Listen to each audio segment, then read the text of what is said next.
দুনিয়ার জীবনের রোজা ভাঙলো, কিছু আপনার ভোগ উপভোগ করলো, কিছু সুখ শান্তি করলো, গাড়ি বাড়ি করলো, চুরি ডাকাতি করলো, দুর্নীতি করে সম্পদ করলো, সে কামাই করছে। কিন্তু ইমানদার ব্যক্তি পুরা জীবনভর রোজা রেখে আল্লাহর হারাম কাজ থেকে বেঁচে থেকে তার অনেক কষ্ট হয়, তার চলতে অসুবিধা হয়, তার মাস চলে না, কারণ সে হালাল পথে চলে, তার চেহারা শুকিয়ে আসে, সে অন্যায় পথে যেতে পারে না। ওই রোজা রাখার মতো তার অনেক কষ্ট হয়। কষ্ট মষ্ট করে জীবনের সূর্য ডুবা পর্যন্ত যদি সেদিন রোজা রাখতে পারে, তাহলে জীবনের সূর্য ডুবা লাগে না। জীবনের সূর্য ডুবার আগেই আল্লাহর ফেরেশতারা কোরআন আয়াতে বলে দিয়েছে, এসে তাকে বলে দে, আল্লাহ তাখাফু ওয়ালা তাহজানু ওয়া আবশিরু বিল জান্নাতিল্লাতী কুনতুম তুআদুন। তোমার কোনো ভয় নেই, তোমার কোনো শঙ্কা নেই, তুমি গোটা জীবন রোজা রেখেছো, আল্লাহর সমস্ত আদেশগুলো মেনে চলেছো, তুমি হক হালালে চলেছো, অন্যায় পথে চলো নাই, খারাপ লোকের সাথে উঠো নাই, বসো নাই, তুমি সারা জীবন ভালো চলেছো। অতএব আর একটু সবর করো, তোমার জীবনের সূর্য ডুবে যাবে, আর সাথে সাথে জান্নাতের সাথে তোমার কানেকশন হয়ে যাবে। সাইয়্যিদ আবুল হাসান আলী নদভী রহমতুল্লাহ আলাইহি বলছেন, রমজানের রোজাটা 14 ঘন্টা 15 ঘন্টার রোজা, আর আমাদের পুরো জীবনের রোজাটা হলো 40 50 60 70 বছর, যে যতদিন বাঁচে তত বছরের রোজা। আমাদের জীবনের রোজা হয় বালেগ হলে। রমজানের রোজা শেষ হয় সূর্য ডুবে গেলে, জীবনের রোজা শেষ হয় জীবনের সূর্য ডুবে গেলে। তাহলে শুধু রমজানের রোজাই রোজা নয়, এই রোজা আমাদেরকে বলে, ও রোজাদার, আমি তো ছোট রোজা, আয়তনে ছোট, তোমার পুরা জীবনটাই তো একটা কি রোজা। রোজা রেখে যেরকম তুমি খাইতে পারো না, পান করতে পারো না, তোমার গোটা জীবন ভর তুমি নামাজ ত্যাগ করতে পারো না, হারাম কাজ করতে পারো না, সেখানে অনেক কিছু নিষেধ আছে। ধরেন দুইটা বাচ্চা আপনার, একটার বয়স 8 আর একটা বয়স 10, দুটোটা মিলে রোজা রাখছে। রোজা রাখার পর সাধারণত একটু বয়স যেগুলোর বেশি হয়, মানে 10 12 এরকম, তাদের মধ্যে ওই যে বাদরামিটা শুরু হয়। এই দুইজনের মধ্যে মনে করেন বড় ছেলেটা সকাল 10টা 11টার দিকে প্যান প্যান করা শুরু করছে মায়ের পিছে পিছে, আম্মু আমার ক্ষুধা লাগছে, আমি রোজাটা ভেঙে ফেলি, আমার কিছু খাইতে ইচ্ছা করে, আমি আর পারতেছি না, গলা শুকায় আসতেছে। মনে করেন ও একটু প্যান প্যান শুরু করছে, বাপের পিছে, মায়ের পিছে, দাদির পিছে, সবার পিছে পিছে ঘুরে। তো বাপমা যখন দেখে যে অনেক বেশি জ্বালাতন করতেছে, তো প্রথম হয়তো বোঝানোর চেষ্টা করে, একটু কষ্ট করো, একটু সবর করো। যখন দেখে না ও বেসবর মানবেই না, তখন বাপমা যদি বলে ঠিক আছে আচ্ছা যা খা, তাহলে ও রোজাটা ভেঙে ফেললো। মনে করেন 10 বছরটা রোজাটা ভেঙে ফেললো, 8 বছরটা মনে করেন রোজাটা কষ্ট হচ্ছে, তারপরও সে রাখছে। এরকম হয় না অনেক সময় ঘরে? আচ্ছা, যে রোজাটা ভেঙে ফেলছে ওর ভাগ্যে কি খানা জোটে? 10টা 11টার দিকে রোজা ভাঙছে, মনে করেন 12টার দিকে রোজা ভাঙছে, তখন তার ভাগ্যে কি খানা জোটে? মুসলমানের ঘরে রমজান মাসে সকাল 10টা 11টায় কি ধরনের খানা থাকে? গরম ভাত থাকে না? কি থাকে? বাসি ভাত। আর সাহারিতে যে মাছ রান্না করা হয়েছে, একদম পেটির টুকরা, ভালো ভালো টুকরাগুলো সব থাকে, থাকে লেঞ্জা, মাথা, ছোটখাটো টুকরা, কাঁটা কুটা, এগুলা বাসি তরকারি, তাই না? আর গোশতের পাতিলেরও একই অবস্থা, বাইসা বুইসা সব সাহারিতে খায়া হাড্ডি হুড্ডি, চর্বি চারবি এগুলা থাকে। যেই ছেলেটা রোজা ভাঙে ও কিন্তু খাইতে পারে, এটা ঠিক যে ও খাইছে, খায়া পেটটা ভরে ফেলছে, ও এখন খুব সুখে আছে। কিন্তু কি খায়া পেট ভরছে? বাসি খাবার। মনে রাখেন কিন্তু এটা কাজ আছে সামনে। বাসি খাবার খাইলো, তাই না? বাসি খাবার খায়া এবার ও লাফাচ্ছে, দৌড়াচ্ছে, খেলতেছে, কারণ ও তো খাইছে, পানি পান করছে, রোজা ভেঙে ফেলছে, ও তো এখন সুখ। আর ছোট যেটা 8 বছরের, ওর কি অবস্থা হয়?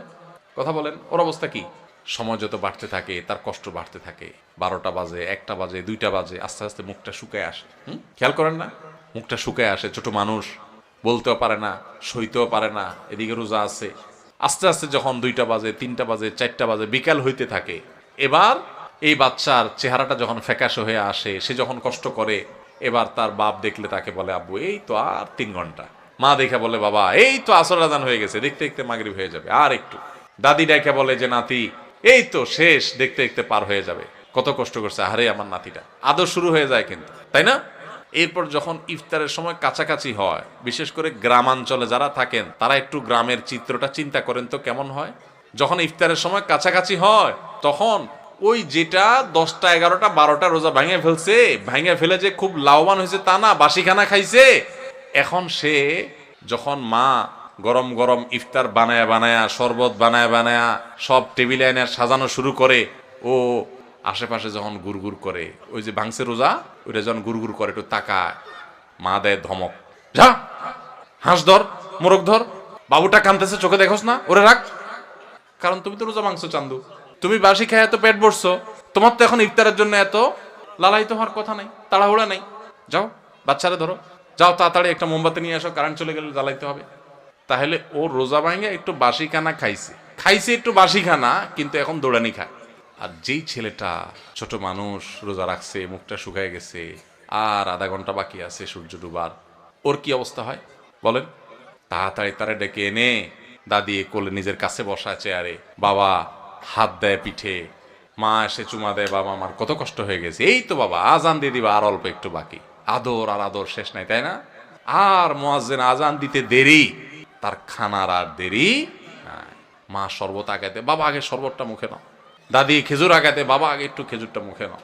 বাপে পেঁয়াজি ধরে রাখে, বড় আরেক ভাই বোন থাকলে তারা আপনার চপ ধরে রাখে, আরেকটা ধরে রাখে, একটার পর একটা খাওয়াইতে থাকে, তুই খা বাবা খা। আর ওইটা যদি কাছাকাছি আসে দে ধমক, বাচ্চা কাঁদতেছে দেখোস না পিচ্ছিটা, ওরা ধর। হয় কি হয় না বলেন? ওই যে ধমক টমক খায়, দৌড়ানি দাঁড়ানি খায় বেচারা রোজা ভাঙ্গা, সে কিন্তু মাগরিবের পর আজান হয়ে গেলে, নামাজ হয়ে গেলে, ওই ডাইনিং টেবিল থেকে ইফতারি সবাই খায়া টায়া যখন ওই বাইসা বুইসা থুইয়া দেয়, বেগুনি যেগুলো ভালো ভালো ভাজা হয়েছে এগুলো তো সব খাওন শেষ, যেগুলো কোনা কাঞ্চি পুড়ে টুড়ে গেছে এগুলো রয়ে গেছে, নামাজের পরে এবার ওরে বলে আচ্ছা যা তুই একটু খা। ঠিক না বেঠিক? রোজা যে ভাঙছে ওর কপালে খানা জুটে, কিন্তু সেটা সকালেও বাসি বিকালেও। আর যে কষ্ট করে রোজা রাখে তার কষ্ট কিন্তু হয়, চেহারা কিন্তু শুকায় যায়, জিহ্বা কিন্তু শুকায় যায়, অনেক কষ্ট হয়। কিন্তু কষ্ট করে যদি সে রোজাটা রাখতে পারে শুধুমাত্র, তাহলে সূর্য ডুবার আগে থেকে তার আদর শুরু হয়, মায়া শুরু হয়, কদর শুরু হয়। সূর্য ডুবার পর তার খানার খানা, আদর আর আদর, যত্ন আর যত্ন। ঠিক না বেঠিক? ভাই আমার, এটা হলো রমজানের রোজার অবস্থা। রমজানের রোজাতে রোজা ভেঙে ফেললে তার পরিণতি কি হয় আমরা দেখাইলাম, আর যে রোজা রাখে তার সুফল কি সে পায় সেটাও আমরা দেখাইলাম। এবার আসেন, একটু আগে আমরা বললাম রমজানের রোজা হলো 14 ঘন্টা 15 ঘন্টা 16 ঘন্টার রোজা, আর আমাদের পুরো জীবনটা হলো সারা জীবনের রোজা। আল্লাহু আকবার। সারা জীবনের রোজাও ওই রমজানের রোজার মতো অনেকে ভেঙে ফেলে। কিভাবে ভাঙে আসেন এবার বুঝি। আপনার সামনে 2 নম্বর পথে উপার্জন করার রাস্তা পাইছেন একটা, চিটারি করে মানুষের ফাঁকি ঝুঁকি দিয়ে ইনকাম করবেন, আপনি খারাপ কাজ করবেন, সুযোগ আছে সামনে, আপনি সেটা যদি করেন তাহলে আপনার জীবনের রোজা ভেঙে ফেললেন। আর যদি বলেন না আমি তো ওই যে জীবনের রোজা আছি, আল্লাহ যে নিষেধ করছে এগুলো করতে, এই জন্য আমি হারাম করব না, আমি যাব না অন্যায় পথে, তাহলে আপনি জীবনের রোজাটা রাখলেন। কথা কি বুঝতে পারছেন? জীবনের রোজা ভাঙলে সেও একটু মজা পায়, একটু বিড়ি খায়, একটু মদ খায়, একটু হারাম খায়, একটু চুরি করে কামায়, একটু গালে দিয়া মনে জাল মিটায়, মানুষকে মাইরা মাস্তানি করে আপনার বাকাওয়াতি জাহির করে। এরকম জীবনের রোজা ভেঙে ফেললে, আল্লাহর আদেশ নিষেধগুলো ভেঙে ফেললে, হারাম কাজ করলে, অন্যায় কাজ করলে সাময়িকভাবে একটু মজা পায়, তৃপ্তি পায়। কিন্তু এই তৃপ্তিটাকে যদি জান্নাতে যে নেয়ামত পাওয়া যাবে জীবনের রোজা যদি রাখতে পারে, হারাম কাজ যদি ছাড়তে পারে, অন্যায় যদি না করে, আল্লাহর ভয় যদি অন্যায় থেকে বেঁচে থাকতে পারে, সেই ব্যক্তি আর আপনার রমজানের রোজা যেরকম সূর্য ডুবার পর পর শান্তি পাওয়া শুরু হয়, খাওয়া শুরু হয়, জীবনের সূর্য ডুবার পরে যে জান্নাতের নেয়ামত শুরু হবে, ওইটার তুলনায় দুনিয়ার জীবনের রোজা ভাঙলো, কিছু আপনার ভোগ উপভোগ করলো, কিছু সুখ শান্তি করলো, গাড়ি বাড়ি করলো, চুরি ডাকাতি করলো, দুর্নীতি করে সম্পদ করলো, সে কামাই করছে। কিন্তু ইমানদার ব্যক্তি পুরো জীবনভর রোজা রেখে আল্লাহর হারাম কাজ থেকে বেঁচে থেকে তার অনেক কষ্ট হয়, তার চলতে অসুবিধা হয়, তার মাস চলে না, কারণ সে হালাল পথে চলে, তার চেহারা শুকিয়ে আসে, সে অন্যায় পথে যেতে পারে না। ওই রোজা রাখার মতো তার অনেক কষ্ট হয়। কষ্ট মষ্ট করে জীবনের সূর্য ডুবা পর্যন্ত যদি সেদিন রোজা রাখতে পারে, তাহলে জীবনের সূর্য ডুবা লাগে না। জীবনের সূর্য ডুবার আগেই আল্লাহর ফেরেশতারা কোরআন আয়াতে বলে দিয়েছে, এসে তাকে বলে দে আল্লাহ তাখাফু ওয়ালা তাহজানু ওয়া আবশিরু বিল জান্নাতিল্লাতী কুনতুম তুআদুন। তোমার কোনো ভয় নেই, তোমার কোনো শঙ্কা নেই, তুমি গোটা জীবন রোজা রেখেছো, আল্লাহর সমস্ত আদেশগুলো মেনে চলেছো, তুমি হক হালালে চলেছো, অন্যায় পথে চলো নাই, খারাপ লোকের সাথে উঠো নাই, বসো নাই, তুমি সারা জীবন ভালো চলেছো। অতএব আর একটু সবর করো, তোমার জীবনের সূর্য ডুবে যাবে, আর সাথে সাথে জান্নাতের সাথে তোমার কানেকশন হয়ে যাবে। ভাইরা আমার, তাহলে রমজানের রোজা ভাঙলে যেরকম খানা যায়, পেট ভরা যায়, কিন্তু বাসি খানা, জীবনের রোজা যারা ভেঙে ফেলে, যারা অন্যায় অনাচার করে ফেলে, আরে রাখ তুই, কোরআন হাদিস আগে করে লুই, আকাম কুকাম করে যারা, হারাম পথে যারা চলে, তারা একটু স্বাদ পায়।